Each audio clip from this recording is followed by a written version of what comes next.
이제 이사야서가 어렵다, 이해가 잘 안 된다 하는 큰 이유 중에 하나가 뭐냐면, 이 이사야서에서 기록된 내용들이 시간의 흐름에 따라서 쭉 기록된 게 아니고 막 왔다 갔다 해요. 그래서 이게 언제를 이야기한 건지, 이게 먼저 있었던 일인지 이게 뒤에 있었던 일인지 이런 게 헷갈리단 말이죠.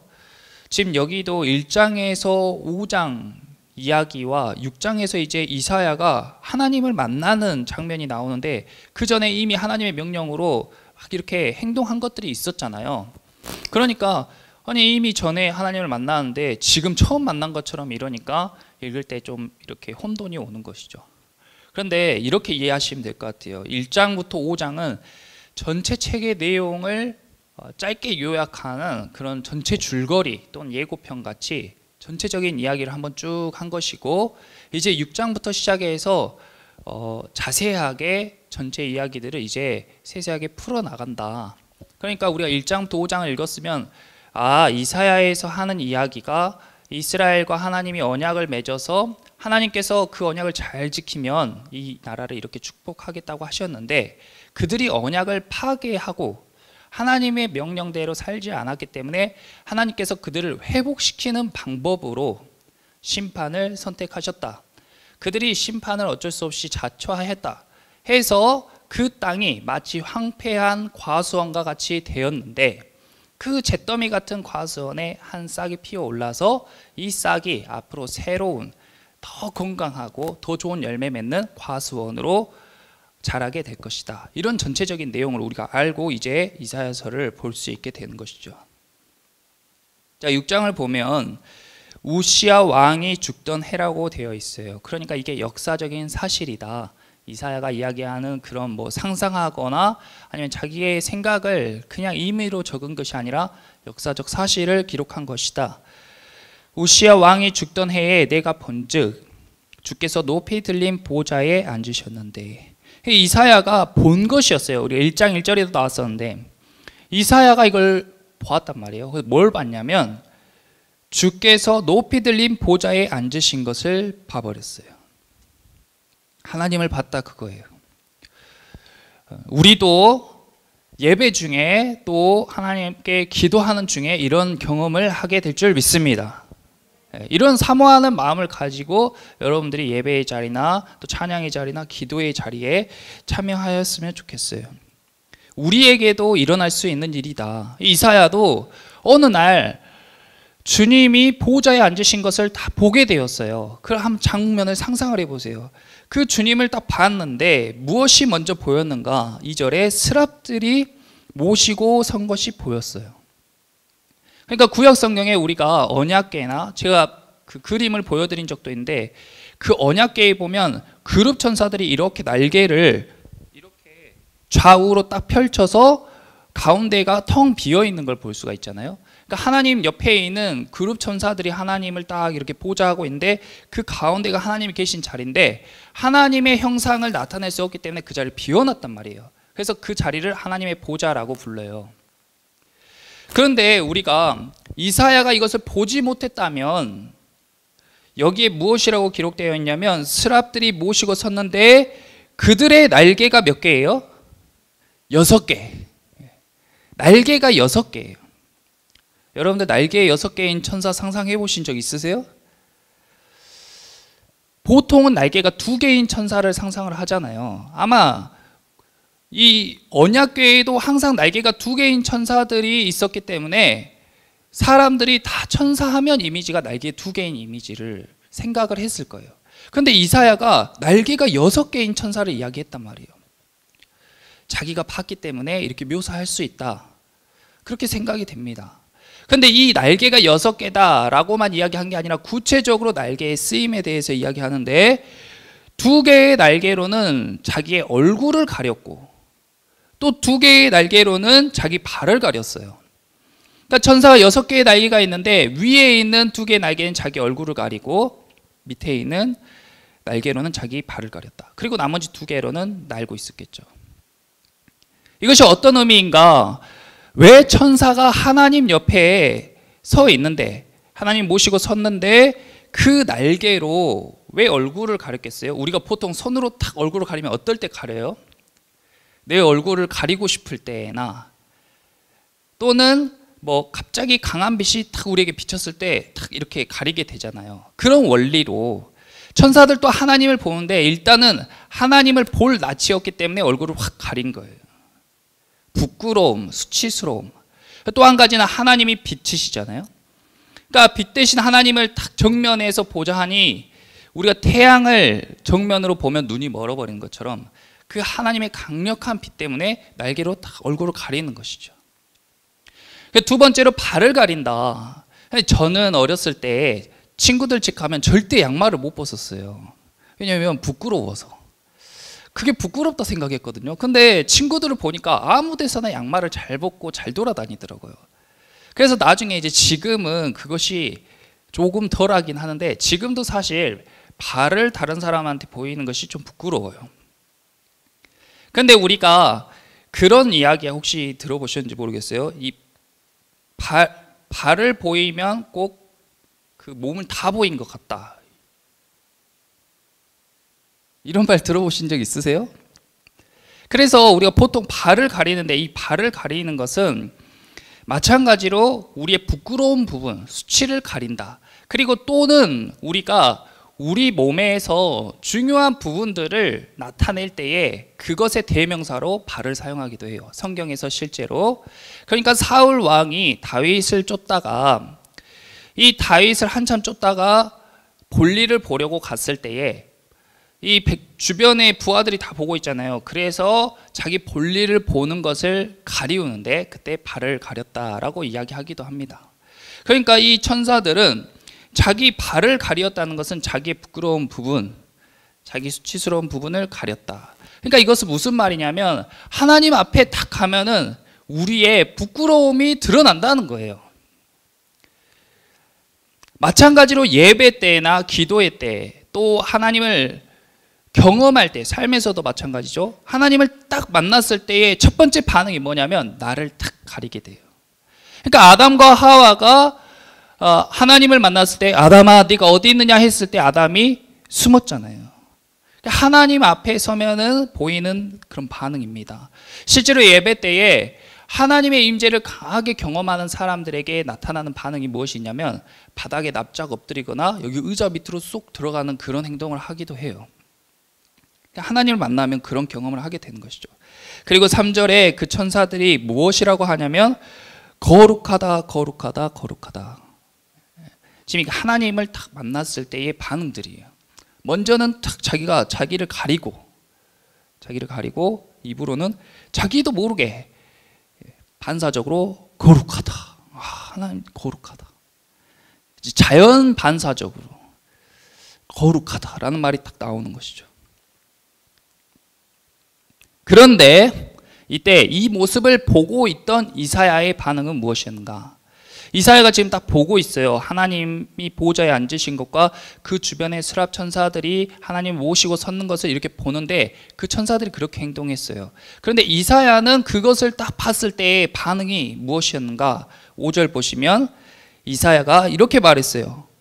화로다 나여 망하게 되었도다. 나는 입술이 부정한 사람이요.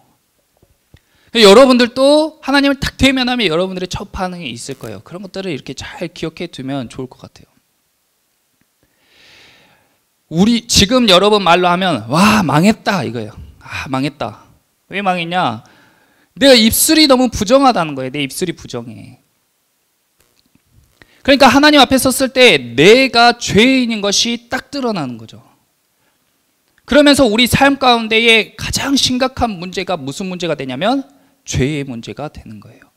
여기 앉아있는 분들 아마 대부분 사람들이 바쁜 일상을 살아가면서 내 죄에 대해서는 거의 생각을 못하고 살아가실 거예요.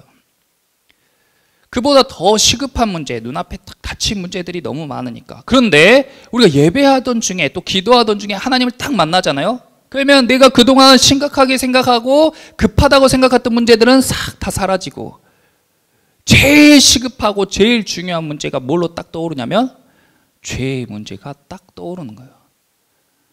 큰일 났다. 내가 죄인이구나. 이 죄를 어떡하지? 그런데 이 죄가 마치 우리가 검정색을 보면은 꺼맣다, 그것이 딱 내 몸에 튀면 악 하고 반응하는 것처럼 내 안에 검은 죄들이 딱 드러나는데 이것이 끈적끈적한 그런 기름과도 같아서 이거를 내 힘으로 뗄 수가 없다고 느꼈을 때 그 좌절감과 절망감을 느끼게 되는 거예요.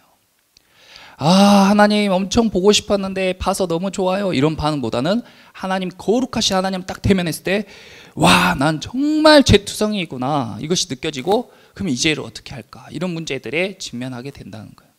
막막하죠. 이 죄의 문제를 어떻게 할까, 이런 게 내가 죄였다니 생각도 못했어요. 이사야가 얼마나 입술이 부정했겠어요. 우리보다 입술이 부정했겠어요, 이사야 같은 사람이. 근데 이사야도 입술이 부정한 사람이었다고 고백하는 거예요. 자기 행동들이 파노라마처럼 스쳐 지나가니까. 큰일 났다, 이제 어떡하지 하는데 그때에 6절, 그때에 천사 중에 하나가 이 펄펄 끓는 숯을 가지고 이사야의 입술을 팍 지져버리는 거예요. 푸스 하고 으악 하고 입이 촥 지져졌어요. 고통스럽지만 그 순간 그 숯불로 입을 탁 지졌을 때에 그때 뭐라고 했냐면 7절에 그것을 내 입술에 대며 이르되 보라, 이것이 내 입에 닿았으니 내 악이 제하여졌고 내 죄가 사하여 졌느니라 하더라. 아멘. 하나님을 딱 만났을 때 우리의 반응이 죄 때문에 큰일 났다, 아, 이 죄를 어떻게 할까, 이런 반응이 탁 생기는데 막막하잖아요. 근데 그 다음이 뭐냐면 죄 사함을 경험하게 되는 거예요. 할렐루야. 우리가 찬양에서 그런 말 많이 나오잖아요. 나 죄 사함 받았다, 이런 말. 근데 그것이 안 하다는 말이에요. 평소에 안 하다요, 그런 것들이. 왜냐하면 그 문제에 대해 생각해 본 적이 없으니까. 그런데 예배 중에, 말씀에 읽는 중에, 또 찬양 중에 와, 내가 죄인이었네, 이 죄를 어떻게 할까 고민한 사람들은 그게 큰 문제가 되는데 해결할 방법이 없는 거야. 해결할 방법이 없어요. 그런데 우리가 뭘 경험하냐면 주님을 통해서 우리의 죄가 사해지는 경험을 실제로 하게 되는 겁니다. 실제로 여러분들이 그런 경험을 하게 되는 거예요. 그러니까 그 은혜가 감사하다. 그래서 그 은혜가 감사하다. 철로역정이라는 소설을 보면 그 크리스찬이라는 주인공이 여러 신앙의 여정을 거쳤다가 천국까지 가는 그 이야기를 하고 있는데, 그 크리스찬이 처음 경험하는 게 뭐냐면 자기 어깨에 짊어지는 엄청나게 큰 죄의 짐이에요. 이게 아무리 던지려 해도 떨어지지 않고 등 위에 있는데 점점 커지면서 그를 짓누르는 거예요. 그래서 이것을 어떻게 할까 하고 이 짐을 내려놓을 방법을 찾는 방법, 그리고 자기가 구원받을 방법을 찾아서 여정을 떠나는 거죠. 그런데 십자가 앞에서 이 짐이 툭 떨어지면서 돌돌돌돌 굴러 내려가는 거예요. 완전 자유함을 경험하는 거예요. 그리고 그 사람이 거기에서 찬양을 하죠, 하나님 앞에. 그것이 단순히 소설에 나오는 이야기가 아니라 지금도 예수님을 믿고 따르는 크리스찬들에게 일어나는 실제 사건인 줄 믿습니다. 그러니까 우리가 삶 가운데 많은 문제와 고민과 스트레스로 여러분들이 어깨가 툭 짓눌러 있잖아요. 그것이 보이지 않는 그런 죄의 짐들이란 말이에요. 그런데 예수님께서 우리에게 뭐라고 하셨냐면 수고하고 무거운 짐진 자들아 다 내게로 오라, 내 멍에는 쉽고 가볍다. 예수님의 멍에는 쉽고 가벼운데 우리가 그 멍에를 같이 맸을 때에 우리 것만 무겁고 어려울 그럴 터가 없잖아요. 예수님과 함께 멍에를 진 사람들은 예수님과 똑같이 쉽고 가벼운 멍에를 지게 되는 것입니다.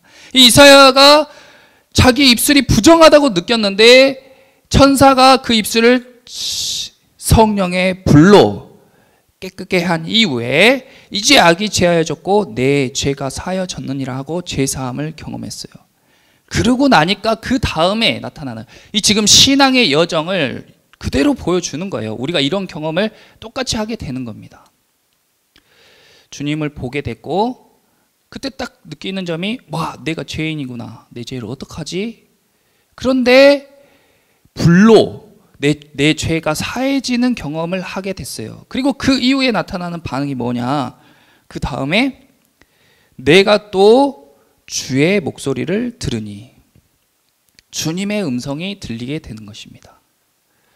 내가 죄인이라는 것과 그 죄를 사하는 경험을 하게 된 이후에, 죄사함을 받은 이후의 경험이 뭐냐면 주님의 음성이 들리게 돼요. 그 이전에는 안 들렸는데 이런 음성이 들리는 거야. 무슨 음성이 들리냐면 내가 누구를 보내며 누가 우리를 위해서 갈까? 내가 누구를 보내며 누가 우리를 위해서 갈까? 이 일을 누가 할까? 누가 해야 되는데 누가 할까? 전에는 이런 음성이 안 들렸어. 예수님이 이때 이야기를 한 게 아니고 계속 이 하나님이 함께 이야기하고 계셨어요. 아, 이 문제가 있는데 이거 누굴 보내지?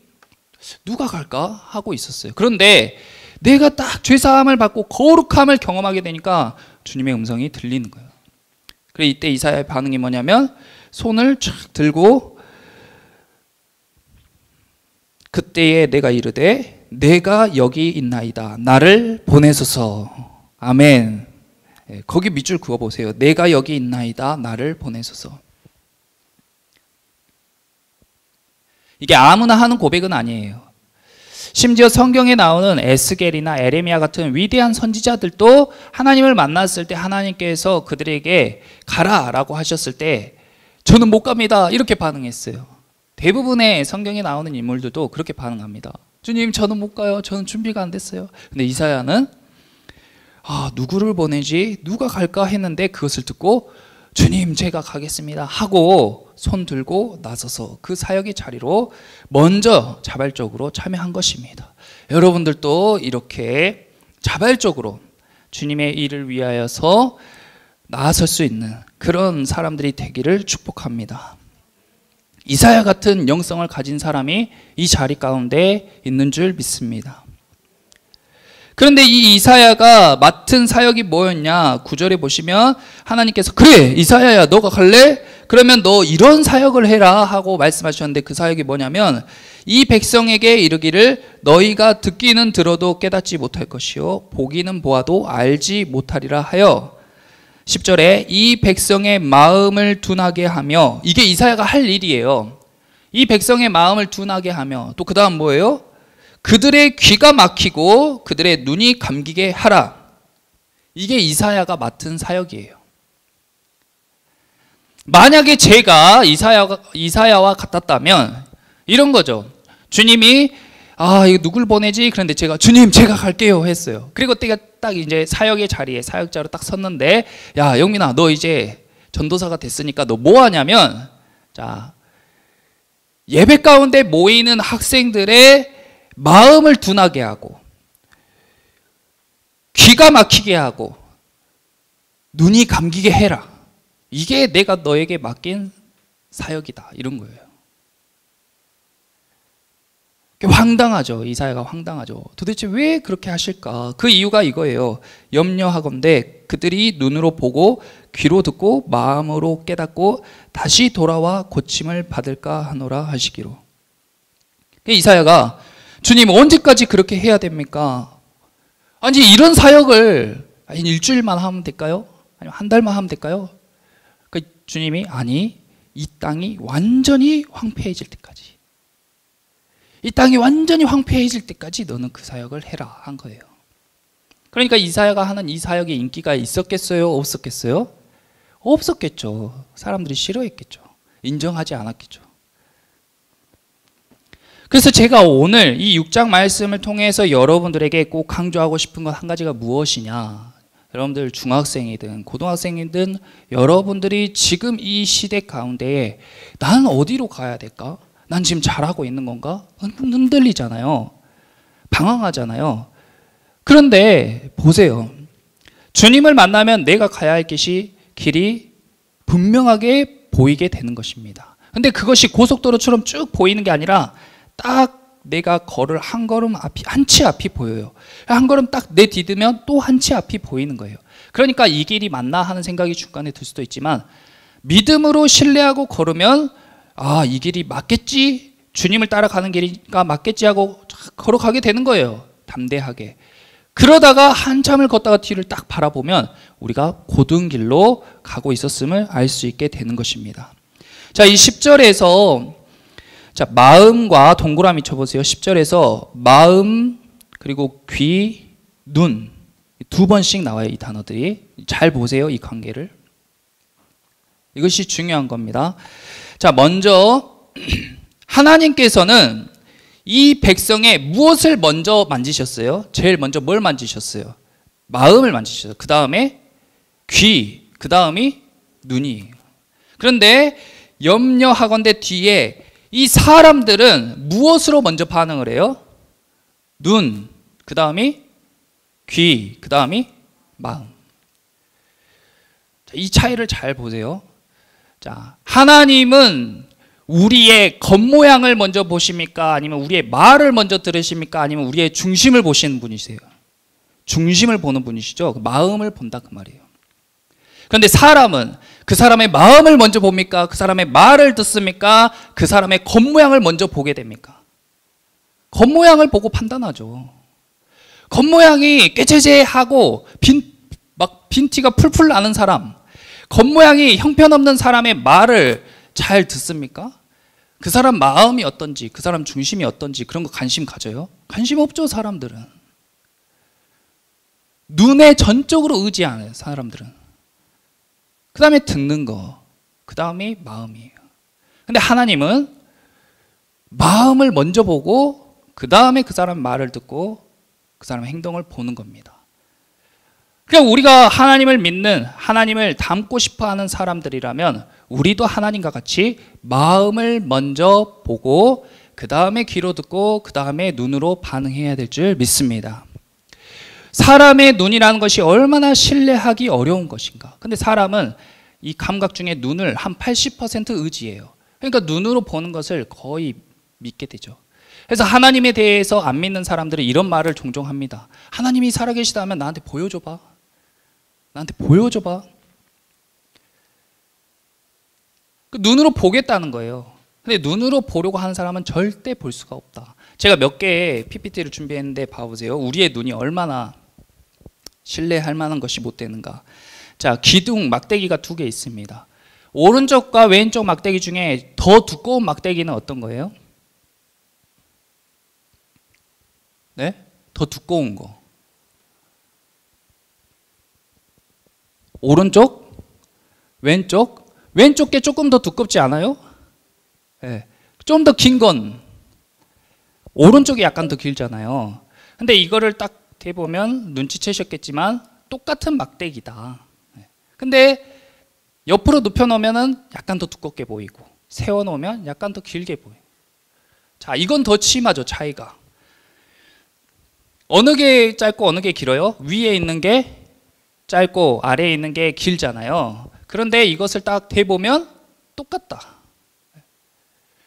이것이 우리 눈이 얼마나 상황과 배경에 따라서 차이가 나는지. 자, 이건 더 신기합니다. 봐보세요. 자, 움직이고 있죠? 막 돌잖아요, 화면이. 근데 이게 움직이는 화면일까요? 멈춰있는 화면일까요? 멈춰있는 화면이에요. 움직이는 부분을 자세히 봐보세요. 그럼 멈추죠? 또 옆에 움직이는 걸 또 봐보세요. 그럼 또 멈추잖아요. 제가 조작하는 게 아니고 멈춰있는 화면인데 움직이는 것처럼 보일 뿐입니다. 움직이는 것처럼 보이죠? 네. 마지막으로 잡아보세요. 자, 여기 A와 B라고 쓰여 있어요. 자, 이거는 어떤 착시가 있을까요? 이 그림에는 색깔이 똑같아요. A랑 B의 색깔이 아닌 것 같죠? 자, 봐보세요. 제가 기둥을 두 개 양쪽에 딱 세웠는데 이 왼쪽에 있는 기둥은 A 색깔과 똑같은 색으로 제가 칠한 거고 이 왼쪽에 있는 기둥은 B 색깔과 똑같은 색깔로 칠한 거예요. 이렇게 보니까 똑같잖아요. 근데 이렇게 보면은 완전 색이 다르게 보이죠. 이것이 제가 어떤 걸 이야기해 드리고 싶냐면 우리의 모습이 사람들에게 이렇게 비춰진다.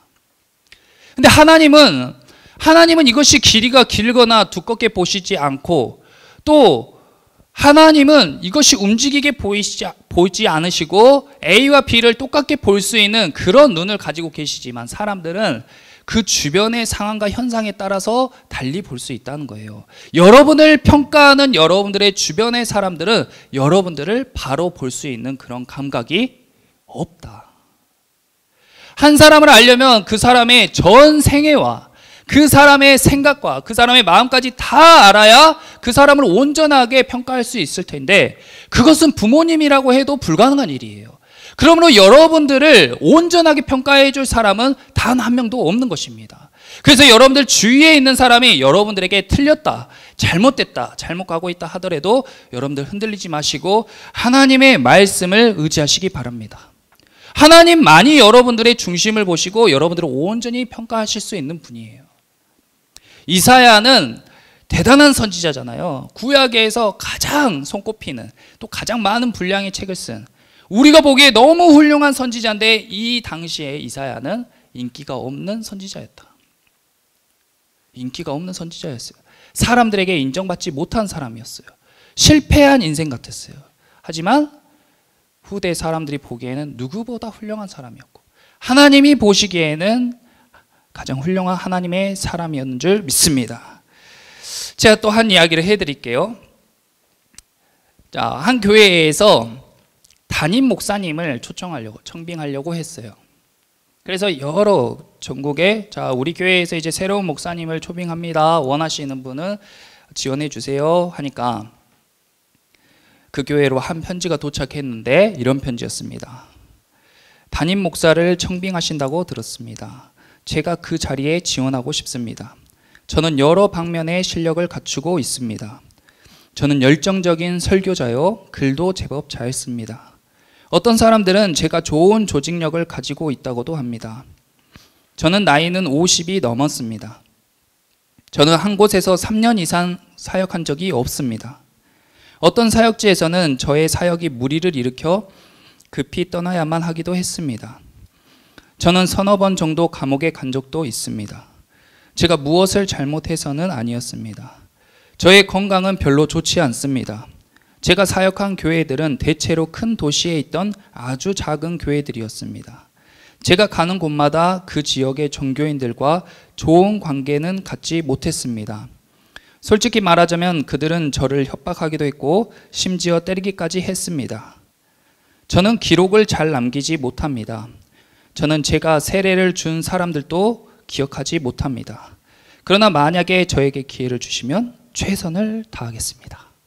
자, 여러분이라면 여러분의 교회의 목사님으로 이분을 초청하시겠어요? 거절하시겠어요? 속으로 한번 생각해 보세요. 한 곳에 3년 이상 머물러 본 적도 없고 기록도 잘 못하고, 자기가 세례를 준, 자기가 목양하는 사람이 누군지, 내가 그 사람한테 세례를 줬는지도 잘 기억 못하고, 가는 곳곳마다 무리를 일으키고, 이런 사역자, 여러분들이라면 우리 교회에 와주세요 하고 흔쾌히 그 사람을 초청하겠습니까? 또 여러분들이 이 내용을, 이 편지를 읽었을 때, 아, 이분이 참 훌륭한 분이시네, 이분 우리 교회에 모시고 싶네, 이런 마음이 드세요?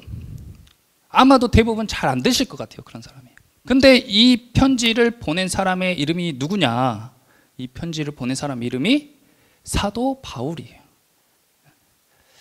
사도 바울의 그 행적들을 쭉 조사한 어떤 사람이 임의로 작성한 지원 편지입니다.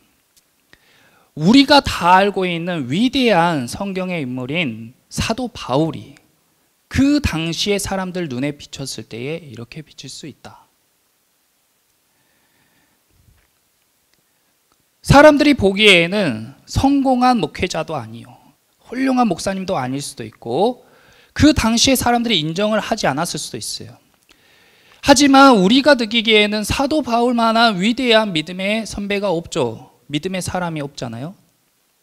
마찬가지로 사람들이 여러분들을 볼 때에 여러분들은 다 성적으로 평가받고, 또 여러분들이 가진 재산으로 평가받고, 배경으로 평가받고, 그러한 것들 때문에 입에 오르내릴 수 있지만 절대 그런 것들이 여러분들을 평가할 수 있는 기준이 아닌 것입니다.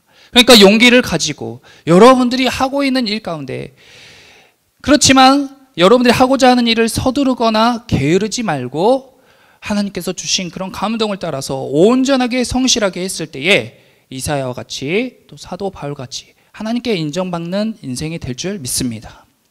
마지막에 13절 마지막 보시면 이 황폐한 땅 가운데에 밤나무와 상수리나무가 배임을 당하여도 그 그루터기는 남아있는 것 같이 거룩한 씨가 이 땅의 그루터기니라 하시더라. 자, 이 거룩한 씨가 뭐냐면 사람들은 큰 상수리나무, 큰 밤나무, 큰 백향목이 되길 원해요.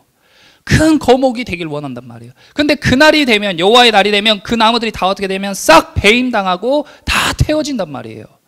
근데 그 중에 그 재가 돼버린 그 땅 가운데 뭐가 솟아오른다고 했어요?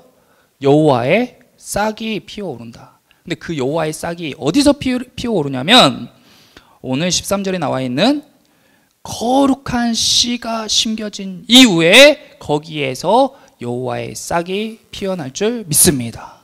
지금 여러분이 말씀을 듣고 말씀을 읽고 말씀을 쓰면서 여러분들의 마음 가운데에 거룩한 씨가 심겨지고 있잖아요. 거룩한 씨가 심겨지고 있는 줄 믿습니다. 그리고 거기에서 그날이 되면 사람들이 다 방황하고 흔들리고 망했다 하는 그때에 여러분들 가운데 여호와의 싹이 피어올라 사람들이 여러분들 주목하고 여러분들이 그때에 당당하게 오라, 우리가 하나님의 전에 오르자. 그곳에 하나님의 말씀이 있다. 그 말씀을 따라 사는 것이 그것만이 진정한 진리이다 하고 이야기할 수 있을 때가 오는 것입니다. 그때를 위해서 준비되어지고 거룩함으로 깨끗함으로 정결하게 하루하루를 살아가는 그런 저와 여러분들이 되시기를 축복합니다. 그런 사람들이 바로 이 땅의 그루터기니라 하시더라. 이 땅의 그루터기와 같이 하나님께서 오늘 이 자리 가운데 보내신 저와 여러분들이 또 이제 곧 있을 50일 기도회 가운데 기도할 때에 어떤 기도를 해야 될까 방황하는 것이 아니라 이사야와 같이 하나님을 보게 해주세요. 우리의 죄를 사해 주세요. 그리고 내가 가야 할 길, 내 인생의 방향을 알려주세요. 주님께서 알려주신 대로 내가 걸어가겠습니다. 고백할 수 있는 이 땅 가운데에 여호와의 싹으로 거룩한 씨로 심겨지는 저와 여러분이 되시기를 예수님의 이름으로 기도합니다. 자, 함께 기도하겠습니다. 주님, 위대한 성경의 인물인 이사야도 사도 바울도 그 당시 사람들에게는 인정받지 못했습니다. 오히려 미움받고 시기당하고 미련하다고 손가락질 당하는 인생을 살았습니다. 하지만 아버지, 우리의 겉모습과 우리의 말을 보기보다는 우리의 중심을 보시는 주님께서는 이사야와 사도 바울의 그 행동을 기쁘게 보신 줄 믿습니다. 아버지, 우리 도파지의 모든 학생들과 선생님들이 사람들의 시선을 의식하고 내 입이 앞서는 그런 인생이 아니라 중심으로 하나님을 따르는 인생이 되게 하여 주시옵소서. 우리의 마음을 깨끗하게 하고 정결하게 하고 우리의 중심이, 우리의 가치관이 세상의 그런 물질과 세상의 가치를 따라가는 것이 아니라 오직 하나님의 말씀과 하나님의 가치를 따라갈 수 있는 중심을 가진 자들이 되게 하여 주시옵소서. 하나님을 따르며 신뢰하는 인생이 되게 하여 주시옵소서. 아버지, 주의 나라가 비전인 세대가 이곳 가운데 세워질 줄 믿습니다. 이 땅 가운데 큰 화가 아버지 코앞에 닥친 이 마지막 때에 우리가 두려워하거나 떨며 준비하는 것이 아니라 그날을 위해서 사명감으로 소명을 가지고 잘 준비되어지고 정결하게 준비되어지는 인생들이 다 될 수 있도록 주님 축복하여 주시옵소서. 이사야와 같은 삶을 살겠다고 다짐하는 모든 친구들에게 우리 학교에서나 가정에서나 하나님의 본이 되고 기도와 말씀과 찬양이 삶이 되어질 수 있도록 성령님께서 늘 동행하여 주실 것을 기대하며 감사드리며 예수님의 이름으로 기도하였습니다. 아멘. 우리 목장 모임 하겠습니다.